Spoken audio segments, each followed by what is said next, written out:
अस्सलामुअलैकुम dear students, hopefully आप सब बिल्कुल ठीक होंगे। आज का हमारा टॉपिक है मैकेनिज्म ऑफ एंजाइम एक्शन।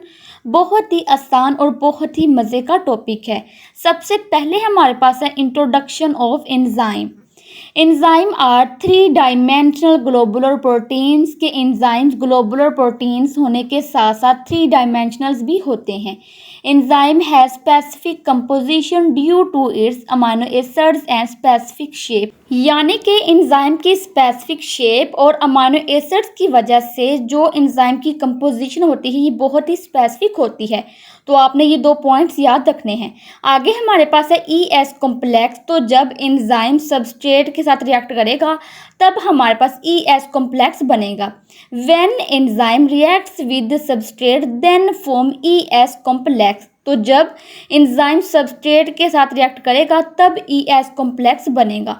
आगे हमारे पास है इक्वेशन, जिसमें क्या होता है कि जब एंजाइम सबस्ट्रेट के साथ रिएक्ट करता है तब हमारे पास ES कॉम्प्लेक्स बनता है और फिर क्या होता है कि ये जो एंजाइम है ये अलग हो जाता है और ये जो सबस्ट्रेट होता है यानी कि जो S होता है ये प्रोडक्ट के अंदर कन्वर्ट हो जाता है।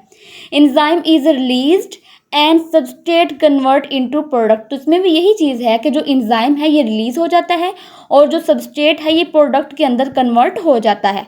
आगे हमारे पास है एक्टिव साइट। तो इसकी डेफिनेशन हमने एंजाइम के इंट्रोडक्शन में भी की थी, लेकिन यहाँ पे हमने इसकी डिफाइन मुख्तलिफ करनी है।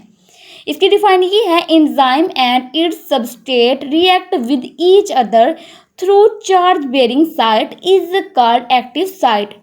यानी कि एंजाइम और इसका सबस्ट्रेट जो होता है ये चार्ज बेरिंग साइट के ज़रिए ही एक दूसरे के साथ रिएक्ट करते हैं और इस चार्ज बेरिंग साइट को हम एक्टिव साइट कहते हैं।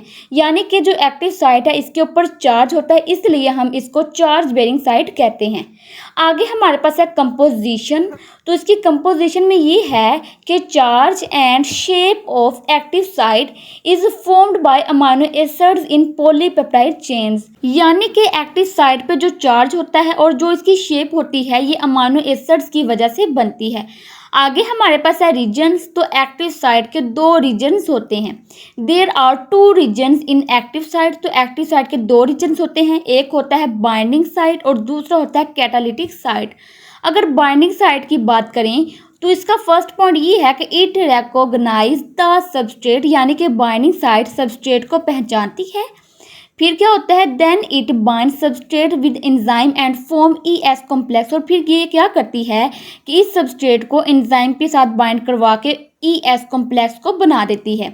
इसका थर्ड पॉइंट ये है, it activates the catalytic site. और ये बाइंडिंग साइट कैटालिटिक साइट को एक्टिवेट करती है। अगर कैटालिटिक साइट की बात करें तो इसमें ये है, an activated catalytic site convert substrate into product. यानी कि जब कैटालिटिक साइट एक्टिवेट होती है तो ये सबस्ट्रेट को प्रोडक्ट के अंदर कन्वर्ट कर देती है। यानी कि जब कैटालिटिक साइट एक्टिवेट होगी तब ही सबस्ट्रेट प्रोडक्ट के अंदर कन्वर्ट होगा। आगे हमारे पास है models of mechanism of enzyme action. तो हमारे पास एंजाइम एक्शन के दो मॉडल्स होते हैं। पहला है लॉक एंड की मॉडल। अगर इसकी डिस्कवरी की बात की जाए तो इसमें ये है कि it proposed by Emil Fischer 1890। तो ईमेल फिशर ने 1890 में इस मॉडल को डिस्कवर किया था। आगे हमारे पास है इसकी स्टेटमेंट। तो इसकी स्टेटमेंट में ये है कि according to his model and specific की ओपन स्पेसिफिक लॉक। तो ईमेल फिशर ने ये कहा था कि जिस तरह एक मखसूस ताला सिर्फ एक मखसूस चाबी से ही खुलता है, in the same manner and specific enzyme transform only one substrate into product। तो इसी तरह जो एक स्पेसिफिक एंजाइम होता है वो सिर्फ एक ही सबस्ट्रेट को प्रोडक्ट में कन्वर्ट करता है। यानी कि जिस तरह एक मखसूस ताला एक मखसूस चाबी से ही खुलता है, इसी तरह एक मखसूस एंजाइम सिर्फ एक ही सबस्ट्रेट को प्रोडक्ट के अंदर कन्वर्ट करेगा। इस मॉडल का दूसरा पॉइंट ये है कि active site is rigid structure and there is no modification in active site. तो इस मॉडल ने ये कहा था कि जो एक्टिव साइट है ये बहुत ही रिजिड स्ट्रक्चर होता है और इस एक्टिव साइट के अंदर कोई भी मॉडिफिकेशन नहीं हो सकती है, यानी कि कोई भी चेंजिंग नहीं हो सकती हैं। आगे है इंड्यूस्ड फिट मॉडल। तो इसमें ये है, इट प्रपोज्ड बाय कोशलैंड 1959। तो इस मॉडल को कोशलैंड ने 1959 में डिस्कवर किया था। इसकी स्टेटमेंट में ये है कि according to his model when substrate combines with the enzyme it induce changes in structure, यानी कि जब एक सबस्ट्रेट एंजाइम के साथ रिएक्ट करता है तो ये सबस्ट्रेट क्या करता है कि जो एक्टिव साइट का स्ट्रक्चर है उसके अंदर चेंजिंग्स को इंड्यूस कर देता है।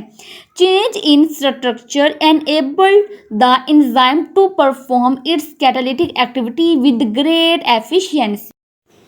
तो एक्टिव साइट के स्ट्रक्चर में जो चेंज आता है वो चेंज क्या करता है कि एंजाइम को इस काबिल बनाता है कि वो एंजाइम अपनी कैटालिटिक एक्टिविटी को बहुत ही बेहतरीन अंदाज के साथ परफॉर्म कर सके। कैटालिटिक एक्टिविटी का मतलब होता है कि वो एक्टिविटी जिसमें एंजाइम ने केमिकल रिएक्शन को तेज़ करना होता है उसको हम कैटालिटिक एक्टिविटी कहते हैं। दूसरा पॉइंट ये है कि active site is flexible and can be modified.